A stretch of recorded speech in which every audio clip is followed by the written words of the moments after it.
Sudah bertahun-tahun Baginda Raja Harun al-Rasyid ingin mengalahkan Abu Nawas. Namun perangkap-perangkap yang selama ini dibuat, semua bisa diatasi dengan cara-cara yang cemerlang oleh Abu Nawas. Baginda Raja tidak putus asa. Masih ada puluhan jaring muslihat yang telah disiapkannya untuk menjerat dan menghukum Abu Nawas.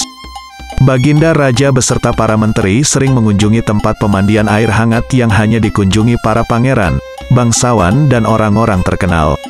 Suatu sore yang cerah ketika Baginda Raja beserta para menterinya berendam di kolam, beliau berkata kepada para menterinya, "Aku punya akal untuk menjebak Abu Nawas," kata Baginda Raja dengan wajah yang ceria.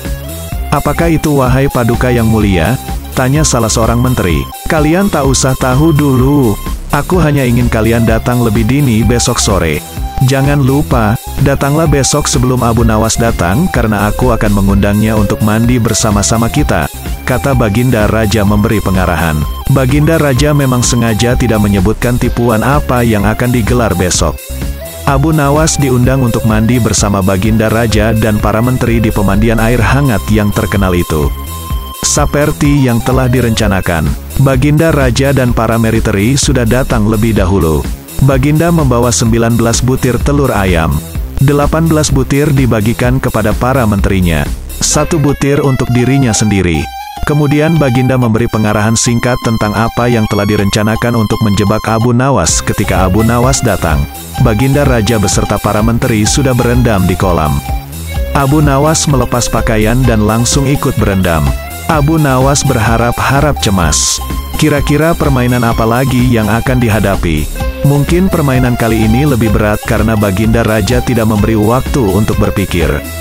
Tiba-tiba Baginda Raja membuyarkan lamunan Abu Nawas. Beliau berkata kepada Abu Nawas, "Hai Abu Nawas, aku mengundangmu mandi bersama karena ingin mengajak engkau ikut dalam permainan kami," kata Baginda Raja. "Permainan apakah itu Paduka yang mulia?"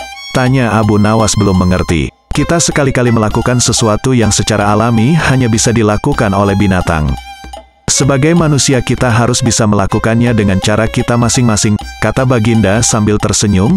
"Hamba belum mengerti Baginda yang mulia," kata Abu Nawas agak ketakutan. "Masing-masing dari kita harus bisa bertelur seperti ayam dan barang siapa yang tidak bisa bertelur maka ia harus dihukum," kata Baginda. Abu Nawas tidak berkata apa-apa. Wajahnya nampak murung. Ia semakin yakin dirinya tak akan bisa lolos dari lubang jebakan Baginda dengan mudah. Melihat wajah Abu Nawas murung, wajah Baginda Raja semakin berseri-seri. "Nah sekarang apalagi yang kita tunggu? Kita menyelam lalu naik ke atas sambil menunjukkan telur kita masing-masing," perintah Baginda Raja. Baginda Raja dan para menteri mulai menyelam, kemudian naik ke atas satu persatu dengan membawa sebutir telur ayam. Abu Nawas masih di dalam kolam. Ia tentu saja tidak sempat mempersiapkan telur karena ia memang tidak tahu kalau ia diharuskan bertelur seperti ayam. Kini Abu Nawas tahu kalau Baginda Raja dan para menteri telah mempersiapkan telur masing-masing 1 butir.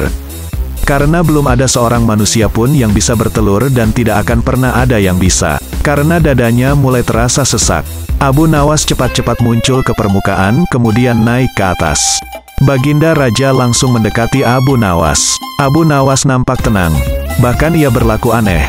Tiba-tiba saja ia mengeluarkan suara seperti ayam jantan berkokok, keras sekali sehingga Baginda dan para menterinya merasa heran. "Ampun tuanku yang mulia, hamba tidak bisa bertelur seperti Baginda dan para menteri," kata Abu Nawas sambil membungkuk hormat. "Kalau begitu engkau harus dihukum," kata Baginda bangga. "Tunggu dulu wahai tuanku yang mulia," kata Abu Nawas memohon. "Apalagi hai Abu Nawas," kata Baginda tidak sabar. "Paduka yang mulia, sebelumnya izinkan hamba membela diri. Sebenarnya kalau hamba mau bertelur, hamba tentu mampu. Tetapi hamba merasa menjadi ayam jantan maka hamba tidak bertelur. Hanya ayam betina saja yang bisa bertelur."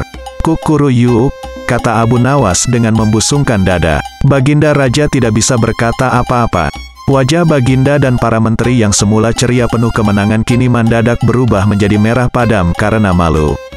Sebab mereka dianggap ayam betina. Abu Nawas memang cerdik. Karena merasa malu, Baginda Raja Harun al-Rasyid dan para menteri segera berpakaian dan kembali ke istana tanpa mengucapkan sepatah kata pun. Memang Abu Nawas banyak akalnya dan telah diakui oleh para ilmuwan sebagai ahli mantik atau ilmu logika. Gampang saja baginya untuk membolak-balikkan dan mempermainkan kata-kata guna menjatuhkan mental lawan iawannya.